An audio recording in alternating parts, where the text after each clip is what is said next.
Motorcycle Adventure Dirt Bike TV, supported proudly by Adventure Spec in the UK, Rally Raid Products, Giant Loop in the United States, Adventure Moto in Australia, Pirelli Tyres, Motul Oils, RK Chains and Australian Adventure Bike Magazine.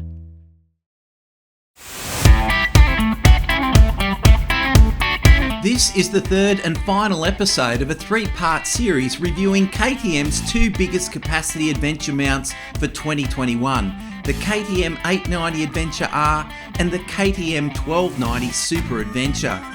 In the first two episodes, we've tested these bikes separately, and now it's time for me to make my decision. Which model would I buy and why?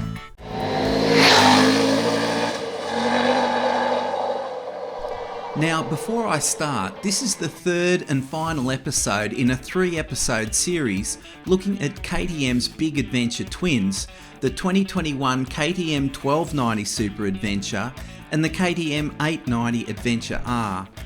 Both models have had significant improvements over the 2020 models, most notably new frame design and ergos for the 1290 and a larger, sweeter engine for the 890. Modifications that have improved riding pleasure.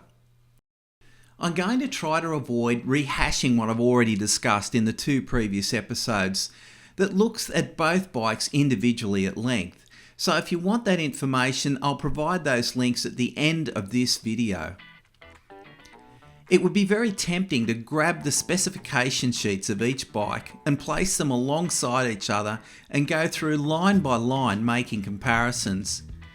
The reality is that while specification sheets tell you part of the picture, from my perspective from riding bikes for close to 50 years, spec sheets don't tell you much. Ride more, read less is my motto.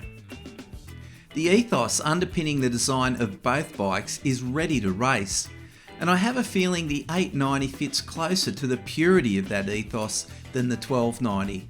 For me, the 1290 is ready for adventure, and that's closer to the mark. But don't get me wrong, both bikes have superior dirt manners to their respective competition. It's just that the 890R takes that dirt orientation to a stratospheric level. But both bikes are dirt oriented, which means high ground clearance, a 21 18-inch wheel combination that combined with class-leading suspension and dirt-biased chassis dynamics means these bikes are at home in the dirt. Both bikes have a stack of power well matched to the gearing. That means touring or trailblazing is effortless. But if I was two up, I'd prefer the 1290's delivery. It's perfect for comfortable mile munching. For those that have been hanging out all misty-eyed for a KTM990 replacement, the 890 is it. That 990 power delivery is back, but this time it comes with a whole host of improvements that allows the rider to harness that power safely and efficiently. Suspension on both bikes is outstanding and class leading, but again, the suspension on the 890 Adventure is at another level. Without question, the front forks straight off the showroom floor are the best I've experienced. But I'll be a little clearer in defining that. For most adventure work, the 1290 suspension is great. And when it comes to carrying a pillion, the easily adjustable preload means setup for that extra weight is quick. The 890 suspension seems more sensitive to increased weight of a pillion and requires a hex key to get it right.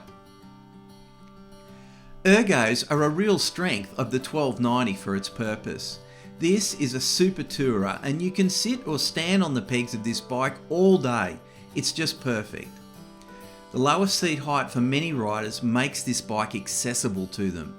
Don't underestimate the sense of confidence it is given to riders being able to firmly plant 2 feet flat on the ground. The 890 ergos are more dirt oriented and you tend to sit on it rather than in it. For dirt, particularly tough dirt riding, it's ideal. So, two great bikes, both punching hard in the adventure domain, both fitted with optional rally packs that, as far as I'm concerned, allow for the full exploitation of the power and handling of this bike whilst improving safety. Although Chris Birch can throw the 1290 around like a motocross bike, I'm pretty certain most super adventure riders see this bike as a big tourer, with its prime competition being the BMW, Ducati, Triumph and Harley Davidson. It comes standard with a heap of accessories, electronic controls, centre stand, decent bash plate to name a few, but these items don't set this bike apart from its competition.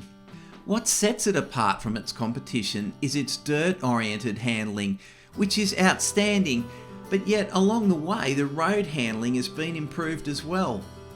This bike does it all with stability and poise, and proves the point to me that you can have all the gadgets in the world, but handling is the ultimate currency. It comfortably suits two-up touring, and I'd have the confidence to take my partner on a track less travelled.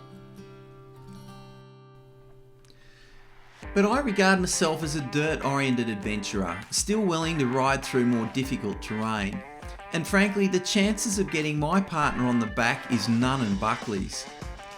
Despite its capacity, the 890 isn't a super tourer. It has both its feet firmly planted in dirt-oriented adventure, and the new linear power delivery of the 2021 engine cements this bike in its place.